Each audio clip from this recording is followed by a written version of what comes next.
Hey guys, Ed over at FICM Repair. Talking about head retorquing and just general commentary, I guess, on this.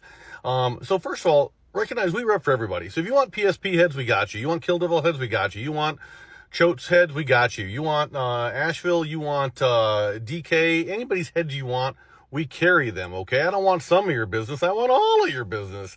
I hope that's clear, right? And maybe if you subscribe to my channel, you're like, this guy, he really doesn't have a dog in the hunt at all. He just wants to help me. I want to support that. Yeah, brother. And I appreciate it if you did.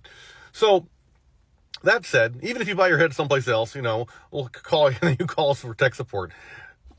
It happens a lot. It's like, you knew we existed and you gave the business to somebody else? Why would you do that?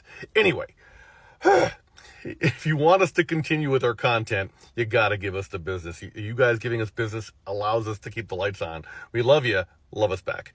That said, to your question, do you have to hot retorque?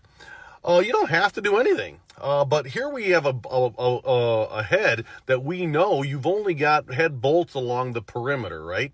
You got nothing in the middle. And because you got nothing in the middle, what we know is the place where all these head gaskets fail, they fail in the shortest distance. They're right in the middle, right there. The shortest distance between the cylinders is where the heads always die, where the head gaskets always die.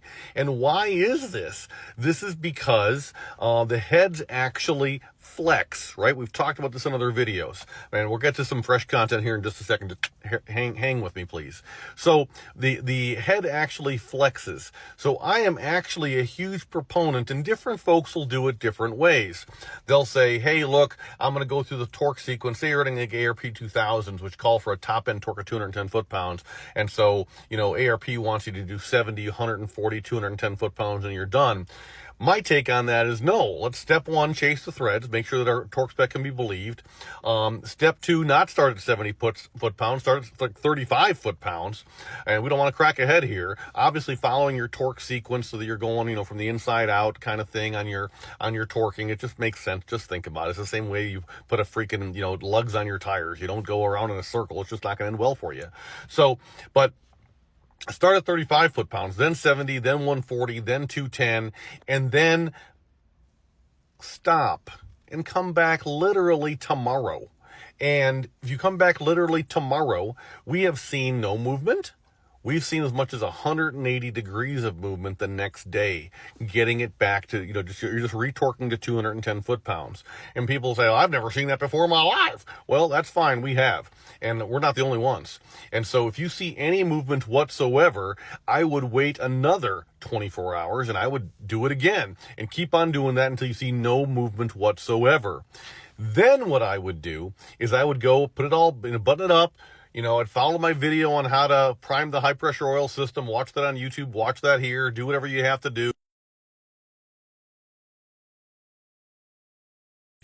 Do whatever you have to do. And then what you do is you come back and you leave the battery charger hooked up and you crank on the truck until you see 0.93 volts again of injection control pressure, which is 500 psi, recognizing that if you've got a tune on your ECM, just because it shows 500 or 1,000 doesn't mean you actually have 500 or 1,000. It's got to be 0.93 volts. Okay, so if you don't have a scan tool that can show volts, please get one. But at any rate, so all of a sudden you're cranking on the truck like 20, 30 seconds straight, and all of a sudden you see your 0.93 volts, and you get off the key. Have a buddy drop the relay and quick get back on the key. The truck will instantly fire up, and you won't have subjected the FICM to inadequate supply side voltage or any of that stuff. And now take it for a drive at 3,000 RPM for like 5 minutes to purge all the air out after it warms up, and that way even tomorrow morning it won't see any air pockets in there which cause all kinds of problems and cause entirely too many people to kill their FICM. But back to the story, and this is the new content.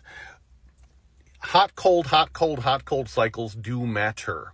And so just because you're at 210 psi, 210 foot-pounds rather, or 240 if you got, the 625 studs, and you go ahead and you torque it to that, does not mean that torque spec stays that way after things have a chance to settle in. So you get a couple of retorques, a couple of hot, cold cycles in there following a few hundred miles of easy driving. And there is absolutely a commercial for going ahead and pulling the valve covers off again, the oil rails off again. I know it sucks, I'm sorry.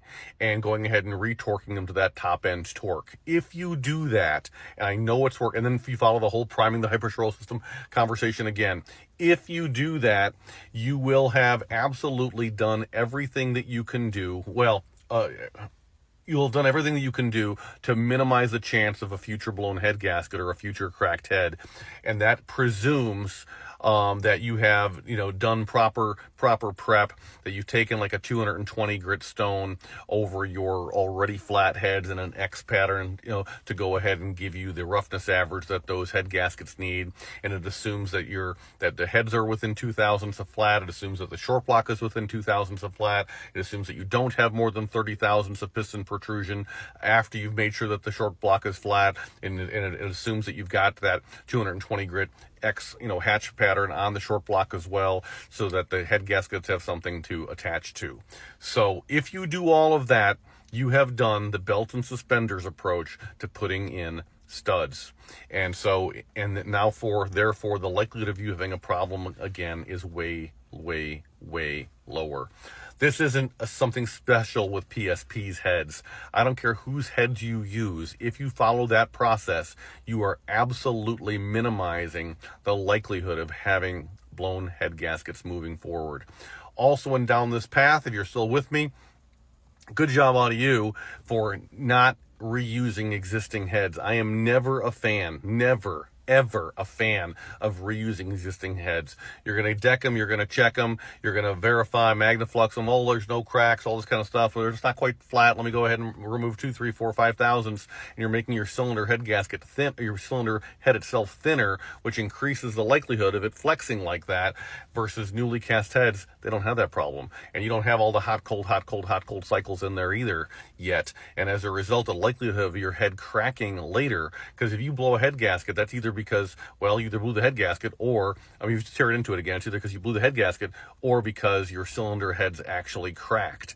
And so one of those two things can cause this problem for you, and we don't want that to happen. So, please pick up fresh heads, ideally from us, just saying, because we rep for everybody. So you want UCFs or who's ever, we rep for everybody. We can talk, there's differences between the offerings. So we can talk at length with you about the differences between, one vendor's heads and the next to help you choose the best solution for you. We haven't been beat on price in 15 years. We price match for 30 days after the sale. I don't want some of your business. I want all your business. And depending on if you choose O-ring heads or not, if they're O-ringed, anybody's gaskets but Fel-Pro. If they're not O-ringed, Fel-Pro. So that's the story there. I hope this helps somebody. Put your comments in there below if you have things to say about what I had to say here, because we're better together and we're all in this together. Thank you very much. Excellent question. Thank you for asking it. See ya.